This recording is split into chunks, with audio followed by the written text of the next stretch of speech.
Okay, screen is visible.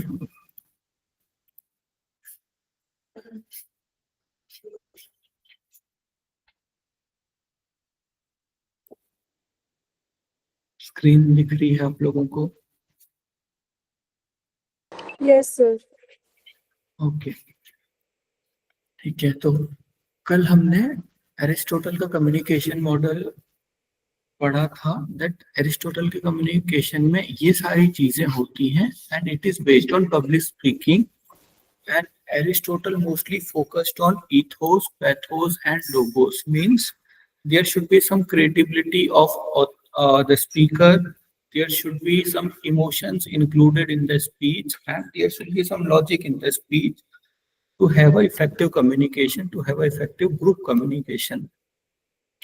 Now coming to Lasswell model of communication, तो Lasswell का model भी एक straight linear model है, क्योंकि यही मॉडल हमने ऊपर देखा था कि Lasswell मॉडल भी लीनियर कम्युनिकेशन का मॉडल है. So Lasswell communication views communication as the transmission of message with the effect of result. तो जैसे एरिस्टोटल ने इफेक्ट देखा था कि जो स्पीकर है जब वो बोल रहा है तो रिसीवर के ऊपर क्या इफेक्ट पड़ रहा है, वैसे ही इन्होंने भी इफेक्ट के ऊपर ध्यान दिया, लेकिन इन्होंने बोला कि कम्युनिकेशन जो है वो 5 चीजों के ऊपर डिपेंड करता है, और लेसवेल ने उसी का आंसर देने की कोशिश की. Who created the message? What did they say? तो यहाँ पे अल्टीमेटली घूम फिर के बात वहीं पे आ रही है, बस ये एक ही चीज को बताने के अलग अलग तरीके. तो लेसवेल ने इन 5 चीजों के ऊपर ध्यान दिया, जस्ट लाइक एरिस्टोटल. बस उन्होंने ये क्वेश्चन पुट किया, एरिस्टोटल ने क्वेश्चन पुट नहीं किए, उन्होंने क्वेश्चन पुट किए. Who created the message? तो यहाँ पे कौन आएगा, सेंडर आएगा या फिर रिसीवर आएगा? Sender. Sender. What did they से? यहाँ पे क्या आएगा? Message. Exactly. What channel did they use? यहाँ पे हमारा चैनल आ जाएगा. टू whom डिड दे से इट? यहाँ पे रिसीवर आ जाएगा. हाँ. And what effect did it have on the receiver? तो एरिस्टोटल ने इफेक्ट की बहुत ज्यादा बात नहीं की थी, लेकिन इनके मॉडल में जो मेन एक डिफरेंट थिंग है वह इन्होंने इफेक्ट के ऊपर बहुत ज्यादा बात की. तो इनका है communicator, message, medium, audience, receiver and effect. तो बिल्कुल ये उनकी तरह ही है, एरिस्टोटल की तरह ही है, लेकिन एरिस्टोटल ने स्पेशली पब्लिक स्पीकिंग के सेंस में बात की थी, इन्होंने पब्लिक स्पीकिंग के सेंस में बात नहीं की.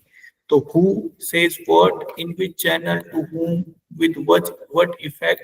अगर ऐसे आपके एग्जाम में ऐसे फॉर्म में क्वेश्चन आते हैं, स्पेशली ये WH वर्ल्ड की फॉर्म में क्वेश्चन आते हैं, it means it is Lasswell communication model. So it is exactly same as Aristotle, but it is just putting some questions and it is giving more preference to effect. Effect को बहुत ज्यादा preference दे रहा है और कुछ question रख रहा है ये. नेक्स्ट है Shannon Weaver model of communication. तो ये जो शैनन वीवर है most popular model of communication है, most popular as well in UGC also. UGC से बहुत बार क्वेश्चन आए हैं इसके ऊपर. अब जो शैनन वीवर थे वो कोई लिंग्विस्टिक एक्सपर्ट नहीं थे, दे वर मैथमेटिशियन. तो उन्होंने सेकेंड वर्ल्ड वॉर के टाइम पे बेल टेलीफोन लेबोरेटरीज को एक अच्छा, यानी कि जो टेलीफोन है, जो भी हम उस समय फोन यूज करते रहे होंगे सेकेंड वर्ल्ड वॉर के टाइम पे, जो भी टेक्नोलॉजी थी उस समय दूर बात करने के लिए, उसको अच्छा बनाने के लिए इन्होंने अपना कम्युनिकेशन मॉडल दिया. तो जो शैनन वीवर कम्युनिकेशन मॉडल है, it is based mostly on technical communication, mostly on phone communication, in which you are using some technology. So since they were mathematician, तो नेचुरली उनका मॉडल भी बहुत complex था. तो ये बोलते हैं कि कम्युनिकेशन लीनियर होता है, वन वे प्रोसेस है, and can be broken down into 5 की कंसेप्ट. तो ये जो इनका मॉडल है, सबसे पहले एक सेंडर होगा। सेंडर, अब सेंड वीवर कम्युनिकेशन के लिए आपको इमेजिन करना होगा कि आप अपने किसी फ्रेंड से कॉल पे बात कर रहे हो, तो सेंडर आप हो गए इंफॉर्मेशन का सोर्स। उसके बाद होता है इनकोडर। इनकोडर का मतलब जो आपकी वॉइस को इलेक्ट्रिकल सिग्नल में कन्वर्ट करेगा, इलेक्ट्रिकल सिग्नल से रेडियो सिग्नल में कन्वर्ट करेगा, वो हो गया आपका फोन, इसे हम ट्रांसमीटर भी कहते हैं। वो उन सिग्नल को फिर एयर में रिलीज करेगा, या फिर अगर अगर ये तार वाला फोन है तो फिर उस वायर में रिलीज करेगा। तो अगर आप आजकल फोन यूज करो तो वो फोन में चैनल हो जाएगा एयर, और अगर हम बहुत पहले के टाइम के फोन यूज करें, वायर वाले फोन की बात करें, तो वहां पे चैनल हमारा हो जाएगा वायर। उसके बाद उसके बाद यहाँ पे आता है डिकोडर। अब डिकोडर क्या होता है? डिकोडर का मतलब जो वायर है, वो वायर में अभी जो वॉइस है वो अभी भी इलेक्ट्रिकल सिग्नल की फॉर्म में है। तो जो दूसरा फोन है उसे उन इलेक्ट्रिकल सिग्नल को कन्वर्ट करना पड़ेगा फिर से आपकी वॉइस में, और फिर वो वॉइस को आप रिसीव कर सकते हो। तो एक बार हमने बहुत पहले भी ये बहुत डिटेल में डिस्कस हम कर चुके हैं कि इनकोडिंग और डिकोडिंग क्या होती है। ये इनकोडिंग और डिकोडिंग मशीन में भी होती है और हमारे अंदर भी होती है। किसी भी एक चीज को दूसरी चीज में कन्वर्ट करना इनकोडिंग है, ताकि उसको ट्रांसमिट किया जा सके। जैसे कि आपकी आवाज को फोन इलेक्ट्रिकल सिग्नल में कन्वर्ट करेगा ताकि उसे ट्रांसमिट किया जा सके। और डिकोडिंग का मतलब इलेक्ट्रिकल सिग्नल या फिर किसी भी ऐसे सिग्नल को फिर से आवाज में कन्वर्ट करना ताकि उसे समझा जा सके, दैट इज डिकोडिंग। तो this was Shannon Weaver communication model, and the most famous model in the history of communication, and he also introduced the concept of noise. अभी तक हमने एरिस्टोटल के मॉडल में नॉइस देखा था क्या? No, sir. लेसवेल के मॉडल में था noise? No. Yeah, so Shannon Weaver was the first person, they were the first person who introduced the concept of noise, because उनका जो मॉडल था वो टेलीफोनिक कन्वर्सेशन पे बेस्ड था, और वहां पे बहुत बार नेटवर्क लॉस्ट हो जाता था, वहां पे बहुत बार फोन जो है वो सही से नहीं चलता था। तो वो जो सारी चीजें हैं, मैकेनिकल नॉइस और ये सारी चीजों की वजह से उनको एक नया कंसेप्ट मिला नॉइस का। So noise was a Shannon Weaver were also the first to introduce the role of noise in their communication model. So how they explain noise? They said anything that is added to the signal between its transmission and reception that is not intended by the source. जो भी चीजें sender ने receiver को कुछ भेजा, पर उसके अलावा जो भेजा उसके अलावा और जितनी चीजें बीच में ऐड हो रही हैं वो सारी की सारी नॉइस हो गई। आप किसी से कॉल पे बात कर रहे हो, एक तो आपको सामने वाले की आवाज आ रही है, पर बीच में आपको बहुत बार कुछ अनवांटेड साउंड आती है।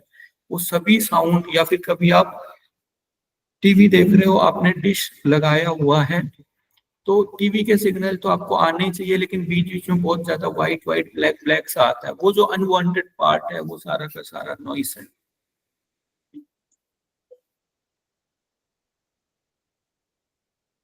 Okay, so we also have updated version of Shannon Weaver communication model.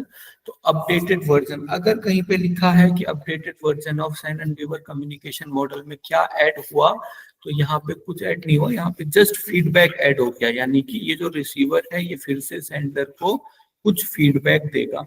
तो शैनन वीवर के आप लोग अगर लिख रहे हो तो इसको लिख लीजिए, शैनन वीवर के कम्युनिकेशन में जो सबसे इम्पोर्टेंट थिंग थी वो ये थी कि इनका कम्युनिकेशन टेक्नोलॉजी के ऊपर बेस्ड था। How to talk on phone and how communication will happen on phone, telephonic communication. The first thing they introduce was noise, और उसके बाद शैनन वीवर का जो अपडेटेड मॉडल था उसमें जो एकमात्र चीज इन्होंने लाई वो थी फीडबैक। की फीडबैक भी इंपॉर्टेंट होता है कम्युनिकेशन में। शैनन वीवर का कम्युनिकेशन मॉडल क्लियर है आप लोगों को? सर फिर जैसे आपने पहले बताया कि जो पहले का इनका मॉडल था वो लीनियर था, वन वे था, तो अगर इसमें फीडबैक ऐड हो जाएगा तो ये टू वे हो जाएगा फिर। हाँ, then it will be two way communication. तो बट हाँ।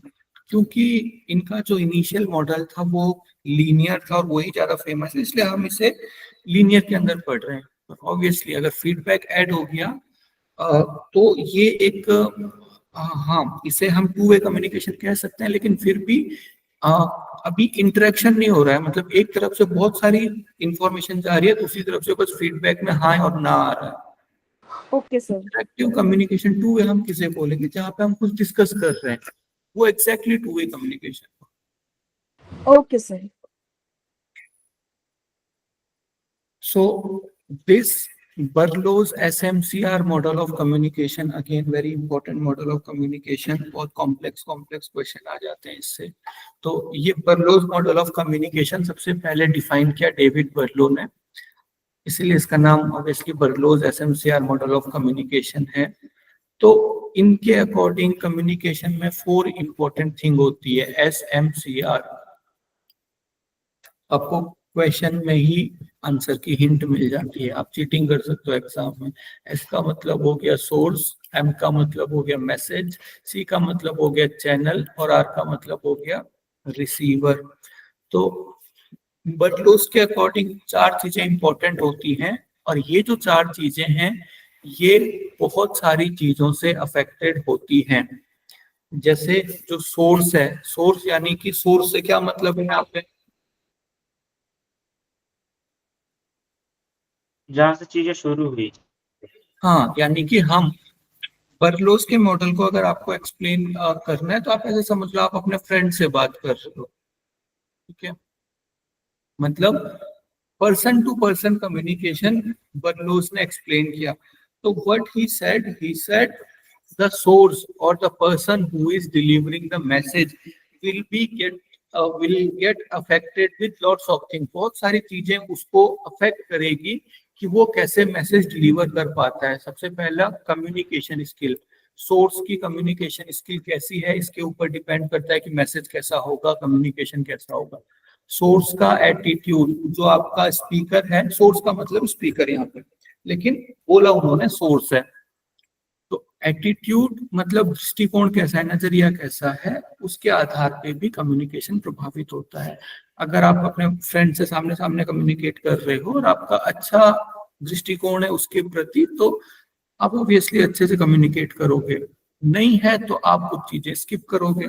नॉलेज, जो सोर्स है उसका नॉलेज कैसा है, उसके पास कितना ज्ञान है, अगर अच्छा है तो वो अच्छे से कम्युनिकेट कर सकता है।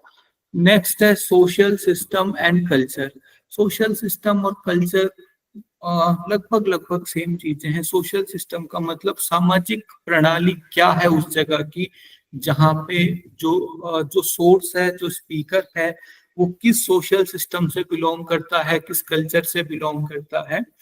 तो सोशल सिस्टम और कल्चर से मतलब है, अभी जैसे मैं बात कर रहा हूँ किसी से, तो मैं जिस कल्चर से आता हूँ वहां पे जिन शब्दों का यूज किया जाता है, वहां पे जिस तरीके से कम्युनिकेशन किया जाता है, सोशल सिस्टम का मतलब होता है कि समाज। वहां पे आप पास रह के बात करते हो या फिर वहां पे आप दूर रह के बात करते हो, ये सारी चीजें भी कम्युनिकेशन को अफेक्ट करेगी कि सेंडर किस कल्चर से आता है।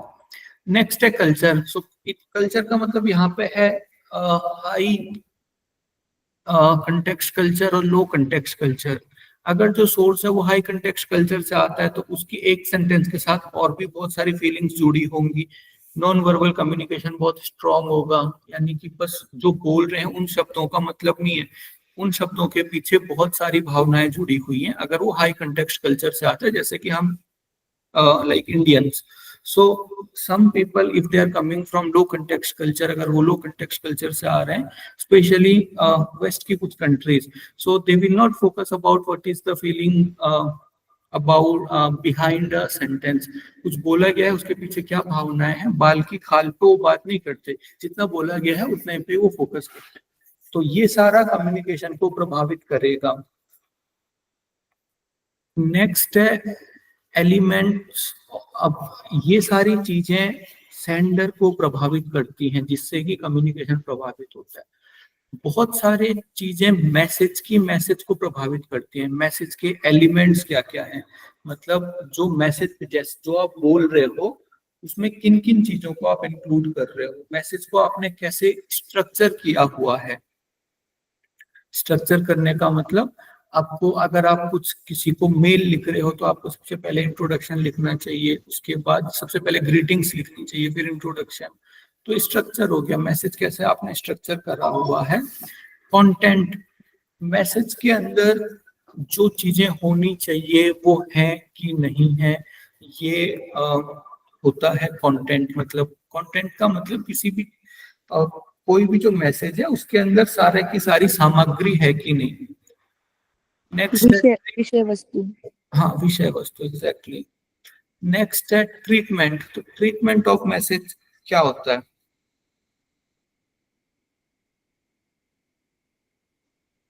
मतलब हम किस तरह से जो मैसेज है उसको हम दे रहे हैं, मैसेज देने का तरीका।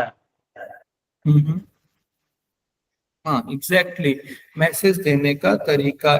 इन विच स्टाइल और मैनर, किस स्टाइल में आप बोल रहे हो, ये हम ट्रीटमेंट इसे हम कहते हैं। नेक्स्ट है कोड। कोड का लेकिन मतलब गुरु जी, होता है, देखिए एस सोर्स में एक है एटीट्यूड्स, इसमें है ट्रीटमेंट, ये दोनों लगभग एक ही तरह के साउंड थोड़ा बहुत कर रहे हैं। हाँ हाँ, बाहर बाहर से सेम है, पर एटीट्यूड का मतलब नजरिया कैसा है, वो ना सिर्फ इस तरीके को प्रभावित करेगा कि आप कैसे बोल रहे हो, पर आप क्या बोल रहे हो, यानी कि जो एटीट्यूड है सेंडर का, वो एलिमेंट को भी प्रभावित करेगा, स्ट्रक्चर को भी करेगा, कंटेंट को भी करेगा, ट्रीटमेंट को भी करेगा, कोड को भी करेगा। आपका किसी के प्रति क्या नजरिया है वो पूरी तरह से प्रभावित करेगा कि मैसेज किस तरीके का है। तो ट्रीटमेंट तो होगा ही प्रभावित, बाकी सारी चीजें भी होंगी। देखिए, उसके बाद आता है कोड। कोड बहुत इजी है, किस लैंग्वेज में आप बोल रहे हो मैसेज को, इंग्लिश, हिंदी, जो भी कोड है जिसमें भी आप बात कर रहे हो। फिर से मैं रिपीट कर रहा हूँ, एलिमेंट्स क्या होता है? एलिमेंट्स का मतलब कितने एलिमेंट है मैसेज में, वर्बल, नॉन वर्बल, रिटर्न, कैसे, किन एलिमेंट्स के थ्रू, यानी कि किन मोड्स के थ्रू आप कम्युनिकेट कर रहे हो। स्ट्रक्चर का मतलब कैसे आपने मैसेज को स्ट्रक्चर करा हुआ है, उसको सीक्वेंस कैसे करा हुआ है। शब्दों को ऐसे तो नहीं, जो पहला लिखा जाना चाहिए उसे बाद में लिखा हुआ है, बाद वाले को पहले लिखा हुआ है, ये हो गया स्ट्रक्चर, यानी कि किस तरह से सीक्वेंस किया हुआ है। कंटेंट का मतलब है कि जो उसकी पूरी विषय वस्तु है, तो उसमें पूरी सामग्री होनी चाहिए सामने वाले को समझ आने के लिए, वो है कि नहीं है। नेक्स्ट है ट्रीटमेंट। ये हमने डिस्कस कर लिया। जैसे आपने बताया कि किस तरीके से बोला जाता है, एग्जैक्टली वही ट्रीटमेंट होता है। और कोड का मतलब यहाँ पे हो गया किस लैंग्वेज में हम मैसेज को ट्रांसमिट कर रहे हैं। नेक्स्ट है चैनल।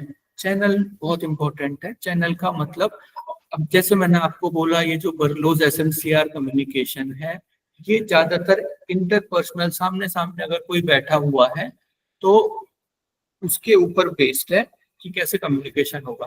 तो चैनल का मतलब या तो जो रिसीवर है वो मैसेज रिसीव करेगा देख के, या फिर उस मैसेज को रिसीव करेगा सुन के, या फिर टच करके, या फिर स्मेल करके, या फिर टेस्ट से।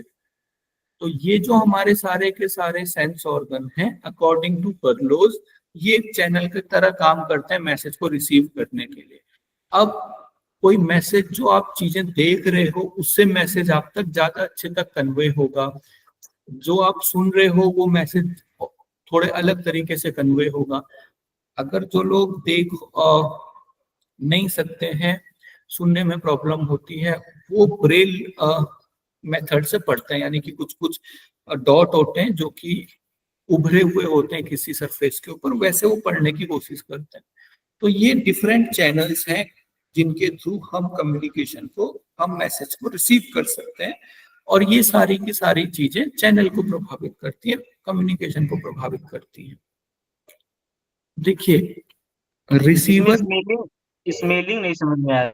हाँ, स्मेलिंग का मतलब कुछ चीज, कोई जो स्मेल वगैरह, उसको जब सूंघना, उसके थ्रू जब हम कम्युनिकेट करते हैं। ये कहाँ पे होता है? जैसे कुछ आपको पता है कि कुछ खाना वगैरह कहीं पे बना हुआ है तो उसकी स्मेल से आपको पता चल जाता है कि क्या बना हुआ है। That is also one way of communication. या फिर specially child, like they can sense their relatives, smell करके वो लोग पता कर लेते हैं कि कौन उनके रिलेटिव्स हैं, कौन अननोन पर्सन है। तो क्योंकि बाद में हम लोग देखने का सुनने का बहुत ज्यादा यूज कर रहे हैं, इसीलिए वो स्मेल वाली चीज के ऊपर हम फोकस नहीं करते हैं, लेकिन वो कहीं ना कहीं बैक ऑफ द माइंड चलता रहता है। समझ आया? सर ये सारी चीजें एक साथ हो सकती है या अलग अलग ही है ये? नहीं, एक साथ चलती हैं ये सारी चीजें। हाँ मतलब देखना सुनना टच करना सब एक साथ चलेगा, हम देख भी रहे हैं सुन भी रहे हैं, है ना? हम्म। ये सारी चीजें एक साथ चलेगी। उसके बाद देखिए, जो भी आपके सेंडर, जो भी चीजें सेंडर को प्रभावित कर रही थी, अब क्योंकि रिसीवर भी एक आदमी है तो वो सारी चीजें रिसीवर को भी प्रभावित करेगी। Communication skill, attitude of receiver, आपने पहले से ही किसी को मान के रखा है कि ये आदमी कभी सही बात नहीं करता, तो कितनी भी अच्छी बात करे आप उसकी बात नहीं सुनोगे अगर एटीट्यूड ही सही नहीं है किसी के लिए। नॉलेज, रिसीवर का कितना नॉलेज है इसके ऊपर भी कम्युनिकेशन डिपेंड करता है। हो सकता है सेंडर जिस लेवल की बात कर रहा हो रिसीवर को वो समझ ही नहीं आ रही है, क्योंकि रिसीवर हमारा प्राइमरी स्कूल में भी पढ़ता है और सेंडर जो बात कर रहा है वो ग्रेजुएशन की बात कर रहा है। तो रिसीवर का नॉलेज, रिसीवर का सोशल सिस्टम, कल्चर, सारे डिपेंड करते हैं मॉडल के ऊपर। तो ये था हमारा SMCR कम्युनिकेशन मॉडल। उसके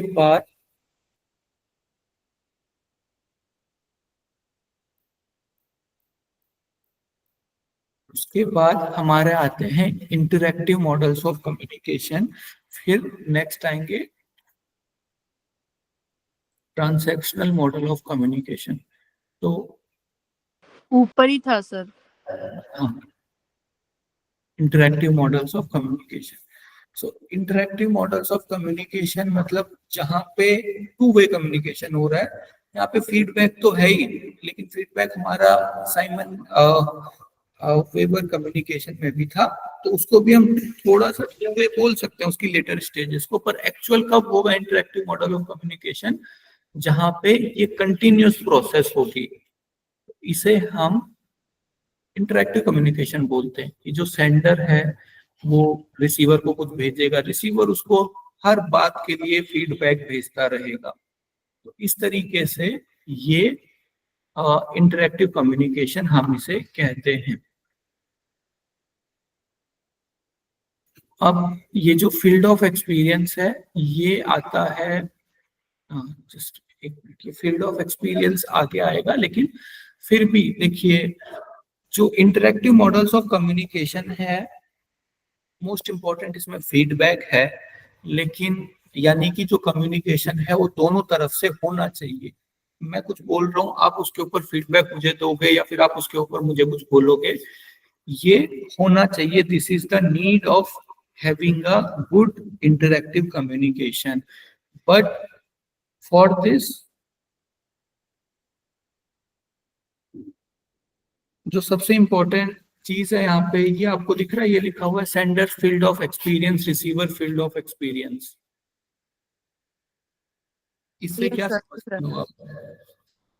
सर इससे ये समझ रहे अपने हैं कि लेवल पे समझेंगे दोनों, जितना हाँ, एक्सपीरियंस काम क्या करें। कल्चर है उसका, क्या एटीट्यूड है, दोनों के ऊपर डिपेंड करेगा, है ना? क्या बिहेवियर है दोनों का, किस तरह से एक दूसरे दोनों से व्यवहार कर रहे हैं, उस तरह से होगा, इंटरेक्ट होगा। कि मतलब दोनों का अगर कल्चर सेम है तो अच्छे से कम्युनिकेशन होगा, थोड़ा डिफरेंट कल्चर के हैं तो थोड़ा उतना उतना इंटरेक्टिव नहीं होगा। यही सब चीजें हैं।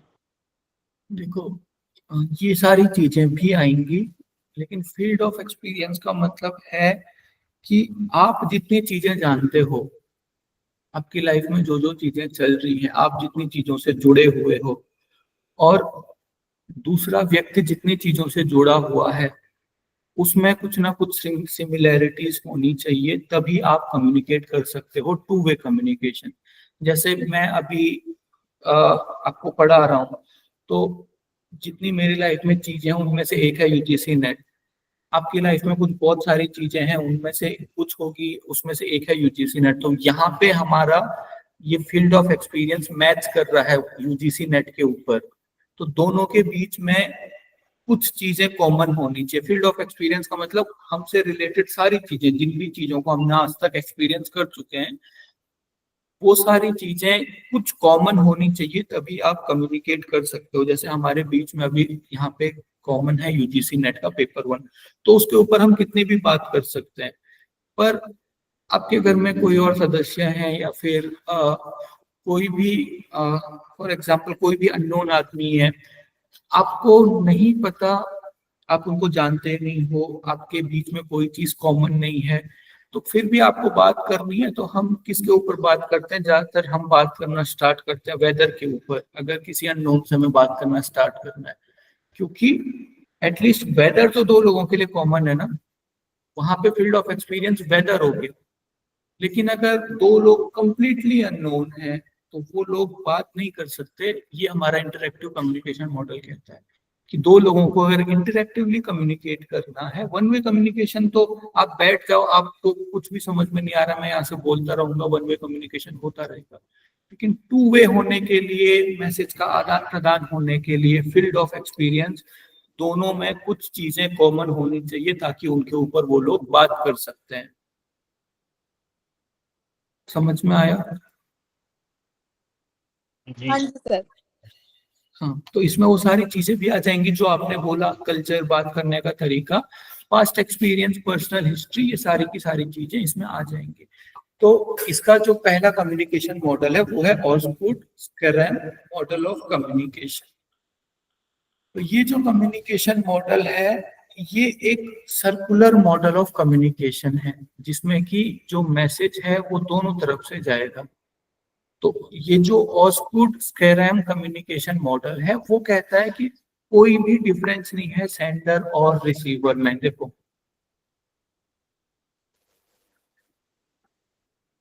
वो कहता है कि कोई भी डिफरेंस नहीं है सेंडर और रिसीवर में। एक टाइम पे एक व्यक्ति सेंडर होगा, दूसरे टाइम पे दूसरा व्यक्ति सेंडर बन जाएगा। अब मान लो, देखो, ये इनकोडर और डिकोडर आपको समझ में, अब तो समझ में आ गया ना इनकोडर और डिकोडर क्या होता है। Yes sir. तो वन वे कम्युनिकेशन में एक जगह इनकोडर था, दूसरी जगह डिकोडर था, यानी कि एक जो मैसेज को इनकोड करने में हेल्प कर रहा है और डिकोडर यानी कि उस मैसेज को समझने में हेल्प कर रहा है। लेकिन अगर आप फोन के ऊपर कम्युनिकेट कर रहे हो तो ऐसा थोड़ी ना कि जो आदमी बोल रहा है उसका फोन बस इनकोड करेगा, सुनने वाले का फोन बस डिकोड करेगा, ऐसा नहीं होता। जब आप बोल रहे हो उस समय आपका फोन इनकोड करके सिग्नल भेजेगा और सामने वाले का फोन डिकोड करेगा, और जिस समय वो बोल रहा है उस समय आपका उसका फोन इनकोड करेगा और आप उस मैसेज को, आपका फोन डिकोड करके उस इलेक्ट्रिकल ट्रांसमिशन को आवाज में कन्वर्ट करेगा। So this is the most practical way of communication. हम एक तरह से कम्युनिकेट थोड़ा ना कर रहे हैं, या फिर कभी एक ही सेंडर थोड़ी ना है।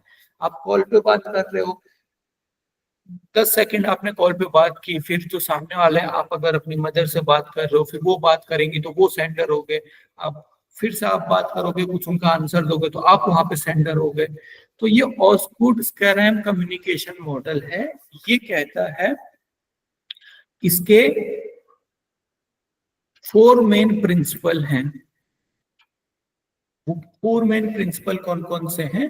सबसे पहले जो जिसके ऊपर ये बेस्ड है वो है, there is no difference between sender and receiver, both parties are equally encoding and decoding of message. दोनों लोग इनकोडिंग करेंगे जब बोल रहे हैं, और समझते समय दोनों लोग डिकोडिंग करेंगे। तो प्रैक्टिकल है कि नहीं है ये पूरी तरीके से? Yes sir. या 100%। या 100%। सो ऑस्गुड ने बोला कि आपको 4 मेन प्रिंसिपल होने चाहिए एक अच्छे इंटरैक्टिव कम्युनिकेशन के लिए। सबसे पहले, कम्युनिकेशन सर्कुलर होता है। सर्कुलर का मतलब जो हमने पहले पढ़ा था, जो इनकोडर है वो डिकोडर बन जाएगा, डिकोडर इनकोडर बन जाएगा, और कम्युनिकेशन होता रहेगा। Communication is equal and reciprocal, फिर से ये बात उन्होंने अलग तरीके से लिख दी। कम्युनिकेशन इक्वल और रेसिप्रोकल है, यानी कि सेंडर और रिसीवर जो है वो चेंज होते रहेंगे। तो क्योंकि कम्युनिकेशन सर्कुलर है इसलिए कम्युनिकेशन इक्वल और रेसिप्रोकल भी। रेसिप्रोकल का मतलब होता है उल्टा, यानी कि एक साइड में जा रहा है तो दूसरे साइड में भी उतना ही जाएगा। अदला बदली। हाँ, द मैसेज रिक्वायर्स इंटरप्रिटेशन। अब ये बहुत अच्छी बात है जो हर जगह लागू होती है। देखो, जब तक अगर मान लो हम क्लास में वन वे कम्युनिकेशन करें तो ये जरूरी नहीं है कि आपको समझ आ रहा है या फिर नहीं आ रहा है। मैं बोलता रहूंगा पूरी क्लास में और क्लास हो जाएगी, वन वे कम्युनिकेशन हो जाएगा। लेकिन टू वे कम्युनिकेशन तभी होगा अगर मैं बोलूं और आप उसको समझो, तभी आप उसके ऊपर कुछ बोल पाओगे। तो टू वे कम्युनिकेशन के लिए बहुत जरूरी है कि मैसेज को समझा जाए, मैसेज को इंटरप्रेट किया जाए। वन वे कम्युनिकेशन के लिए कुछ जरूरी नहीं है, बोलते रहो, घंटे भर बोलते रहो, 2 घंटे बोलते रहो, न्यूज हमारी चलती रहती है, उनको कोई मतलब नहीं है किसी को कुछ समझ आ रहा है नहीं आ रहा है, मास कम्युनिकेशन। लेकिन टू वे कम्युनिकेशन कब होगा? जब मैसेज को समझा जाएगा तभी दूसरा व्यक्ति उसके ऊपर कुछ बोल सकता है।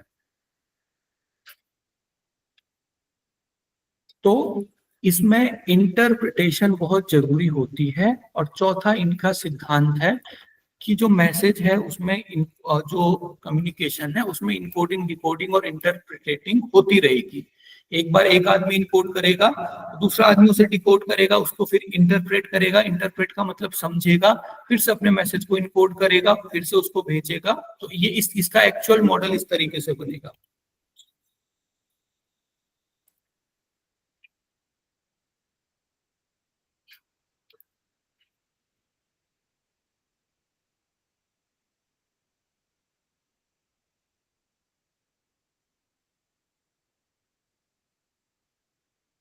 समझ में आ रहा है गुरुजी? तो देखिए, उसका एक्चुअल फिगर वहां पे था नहीं जैसा होना चाहिए था। तो ये मान लो एक व्यक्ति है, सबसे पहले इन्होंने मैसेज को इनकोड किया, इनकोड करके इन्होंने जो मैसेज है उसको चैनल में भेजा, और दूसरा व्यक्ति इसको डिकोड करेगा, यानी कि उन शब्दों को पहले समझेगा और उसके बाद उस मैसेज को इंटरप्रेट करेगा कि ये बोलना क्या चाह रहे थे।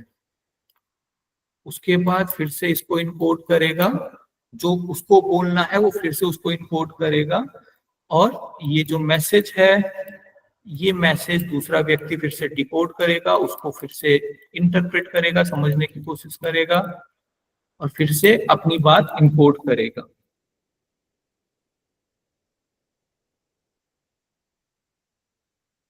समझ में आया? Yes sir. इसमें सर नॉइज नहीं है ना?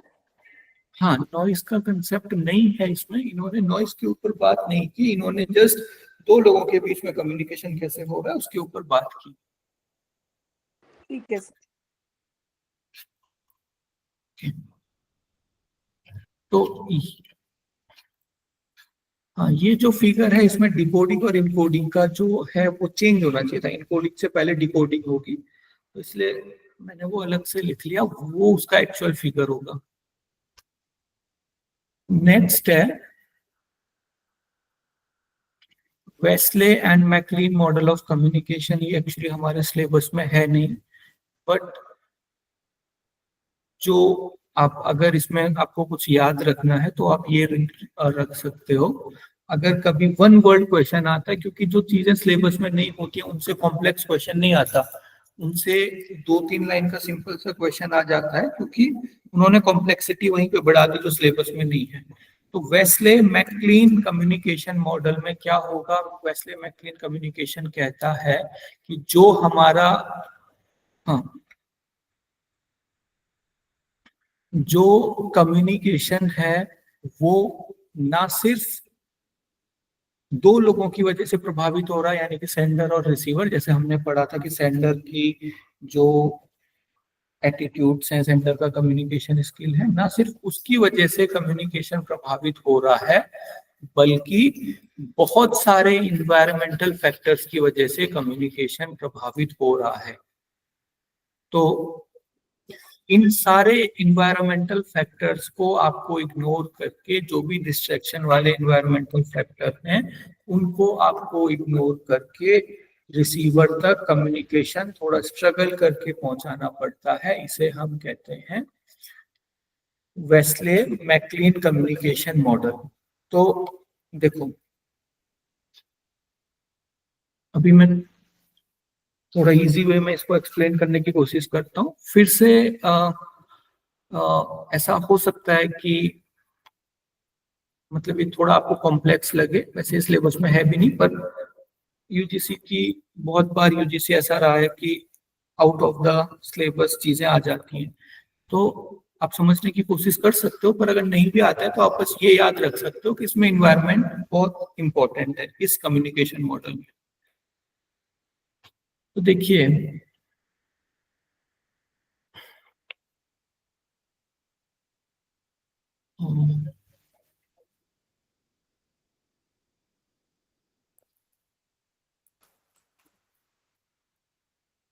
हाँ, एक ही पिक्चर इन्होंने इंक्लूड करी हुई है।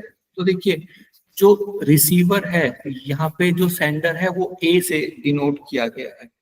तो जो सेंडर है उसके उसको बहुत सारे इन्वायरमेंटल फैक्टर अफेक्टेड कर रहे हैं।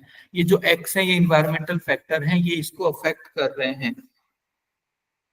आप ये एरो देख रहे हो ना, ये x1 x1 x1 x1, ये सारे के सारे बाकी इन्वायरमेंटल फैक्टर हैं जो किसी सेंडर को प्रभावित कर रहे हैं। जैसे मैं यहाँ पे बैठा हुआ हूँ लैपटॉप लेके, इन मेरे साइड में कुछ लोग चल रहे हैं। इन्वायरमेंट का मतलब बस नेचर ही नहीं, साइड में जितनी सारी चीजें हैं। मेरे साइड में कुछ लोग चल रहे हैं, मेरे सामने अमन बैठा हुआ है जिसने क्लास ज्वाइन भी की हुई है। इसके अलावा साइड में पेड़ वगैरह हैं, बहुत सारी चीजें हैं। तो ये सारे मुझे डिस्ट्रैक्ट कर सकते हैं। तो उन सबको इग्नोर करके जो मेरा फोकस है वो होना चाहिए रिसीवर की तरफ।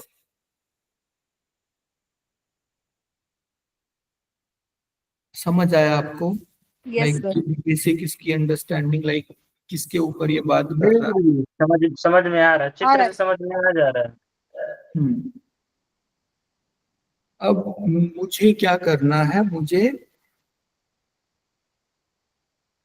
अपना जो कम्युनिकेशन है वो सी यानी कि गेट कीपर, अब इन्होंने मीडियम को बोला गेट कीपर।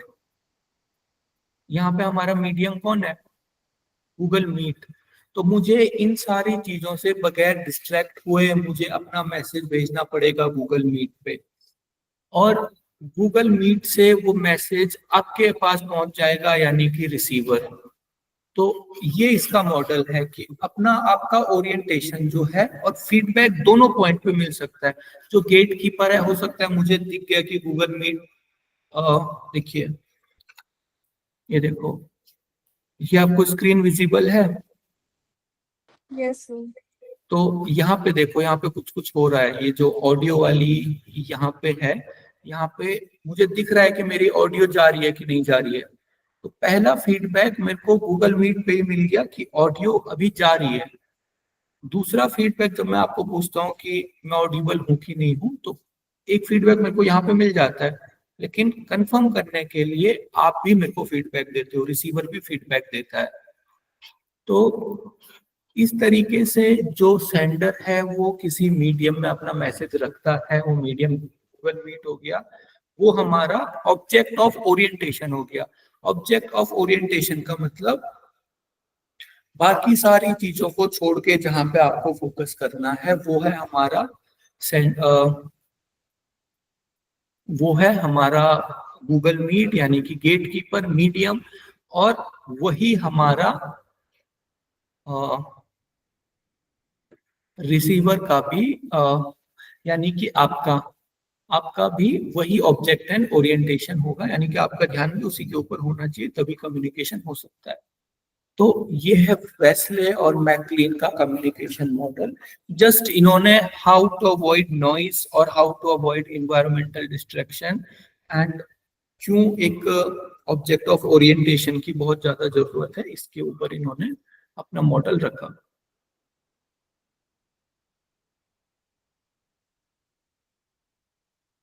कितना और है सर अभी? हाँ, जस्ट ट्रांसैक्शनल कम्युनिकेशन मॉडल है, तो ये हम खत्म कर लेंगे तो फिर हमारा खत्म हो जाएगा। तो ट्रांसैक्शनल कम्युनिकेशन में मॉडल जो है वो बिल्कुल इंटरैक्टिव कम्युनिकेशन की तरह है, लेकिन इन्होंने एक चीज पॉइंट आउट की। इन्होंने एक चीज क्या पॉइंट आउट की, दैट जब दो लोग कम्युनिकेट कर रहे हैं, देखिए वही मॉडल है, यहाँ पे एक सेंडर था, यहाँ पे एक रिसीवर था। तो इन्होंने बोला कि ट्रांसैक्शनल कम्युनिकेशन मॉडल में आपने एक्सेप्ट तो कर लिया कि एक टाइम पे एक सेंडर होगा, दूसरे टाइम पे दूसरा सेंडर होगा, फिर वही सेंडर होगा, फिर वो रिसीवर बन जाएगा, जैसा हमने इंटरेक्टिव में पढ़ा। तो इन्होंने बोला कि जब एक टाइम पे एक सेंडर है, फिर उस टाइम पे सेम टाइम पे ही वो रिसीवर हो सकता है। जब दो लोग बहस कर रहे हैं, तो अगर वो एक ही साथ बोल रहे हैं तो एक ही टाइम पे आप सेंडर भी हुए, एक ही टाइम पे आप रिसीवर भी हुए, ऐसा होगा ना? यस सर, जब लड़ाई होती है तब होता हाँ, और नॉर्मल कम्युनिकेशन में भी बहुत बार ये हो जाता है कि एक ही टाइम पे एक सेंडर भी है, रिसीवर भी है, या फिर सेंडर और रिसीवर चेंज होते रहते हैं। इन्होंने बोला कि अगर इतना चेंज हो रहा है कोई चीज, तो आप उसको क्यों रख रहे हो? आप सेंडर और रिसीवर टर्म्स को ही हटा दो, आप एक वर्ड का यूज करो, कम्युनिकेटर। एक कम्युनिकेटर है, दूसरा कम्युनिकेटर है, तो इन्होंने सेंडर और रिसीवर को हटा दिया और बोला कि कोई ना, कोई सेंडर है ना कोई रिसीवर है, ये ही सेंडर और रिसीवर सेम टाइम पे भी हो सकता है, यही सेंडर और रिसीवर सेम टाइम पे भी हो सकता है, तो हम दोनों को कम्युनिकेटर बोलेंगे। बीच में बहुत ज्यादा नॉइस हो सकता है। ऊपर उन्होंने नॉइस की बात नहीं की थी इंटरेक्टिव कम्युनिकेशन में, दोनों में से किसी ने, हाँ बाद में वेस्लिन ने नॉइस की बात की थी, लेकिन ये जो फील्ड ऑफ एक्सपीरियंस है ये भी मैच होना चाहिए। तो जो हमारा फर्स्ट कम्युनिकेशन मॉडल था, ऑस्मैन गुड कम्युनिकेशन मॉडल में जितनी चीजों की कमी थी वो इन्होंने पूरी कर दी, कि नॉइस भी होगा और हम सेंडर और रिसीवर नहीं बोलेंगे, हम कम्युनिकेटर बोलेंगे।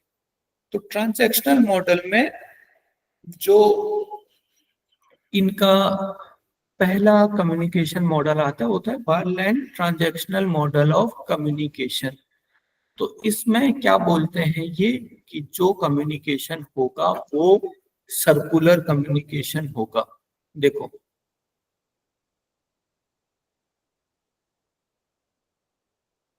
इसमें 5 चीजें होगी: इनकोडिंग, डिकोडिंग, कम्युनिकेटर्स, मैसेज और चैनल।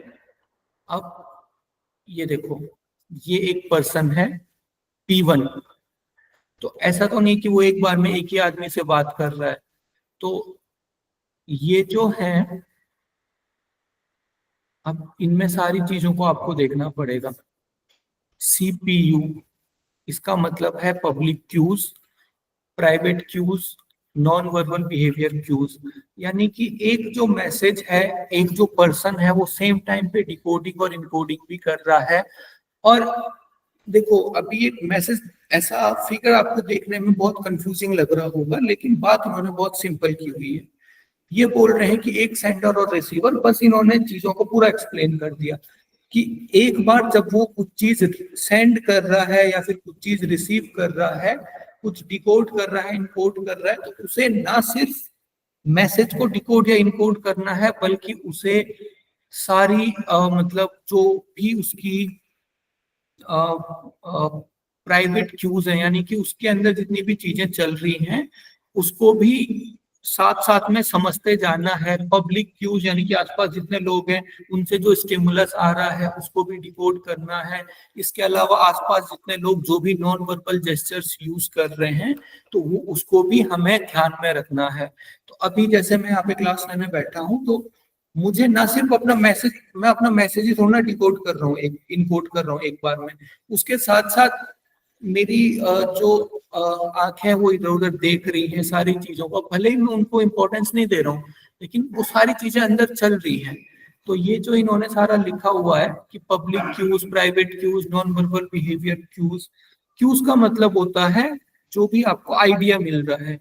तो एक ये मतलब पूरी तरह से रियलिस्टिक मॉडल हो गया कि आप किसी भी इंसान के साथ कम्युनिकेट कर रहे हो, तो इधर उधर से जितने लोग जा रहे हैं, आप उनकी चीजों को समझने का ट्राई करते हो, वो आपको देख के किस तरीके का रिएक्शन दे रहे हैं, उनको आप डिकोड करते हो, साथ में अपना मैसेज इनकोड करते रहते हो। तो एक्चुअल हमारी लाइफ में जितनी चीजें चल रही हैं, जब हम वो सारी चीजें एक साथ करते हैं तो ये हमारा बारलैंड कम्युनिकेशन मॉडल बन जाता है। समझ आया? यस।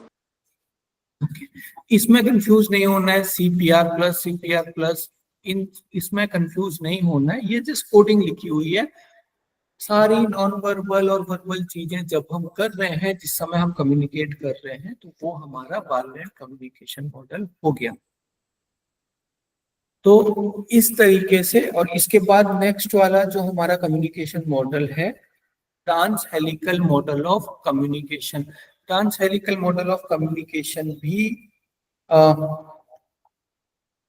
जो बहुत हमारे सिलेबस में नहीं है, लेकिन आप जस्ट इसका नाम याद रख सकते हो कि जो ट्रांस हेलिकल मॉडल है वो एक कैसे बढ़ता रहता है। देखो, ये सेंडर और रिसीवर हैं, अभी इन्होंने बात करना शुरू की, तो अभी ये एक दूसरे को जानते नहीं है, तो थोड़ी सी बात करेंगे ये, उसके बाद कल के दिन और ज्यादा जानते हैं, फील्ड ऑफ एक्सपीरियंस और मैच होगा, तो बात का जो दायरा है वो बढ़ेगा। तीसरे दिन ये ऐसा है कि किसी अननोन आदमी से हमारी बात कैसे स्टार्ट होती है, तीसरे दिन आप उसको और जानते हो, वो आपका फ्रेंड बन गया और बातचीत स्टार्ट होगी। इस तरीके से दो लोगों के बीच में जो बात है वो एक हेलिकल की फॉर्म में बढ़ती जाती है। तो ये है ट्रांस हेलिकल मॉडल। समझ में आया?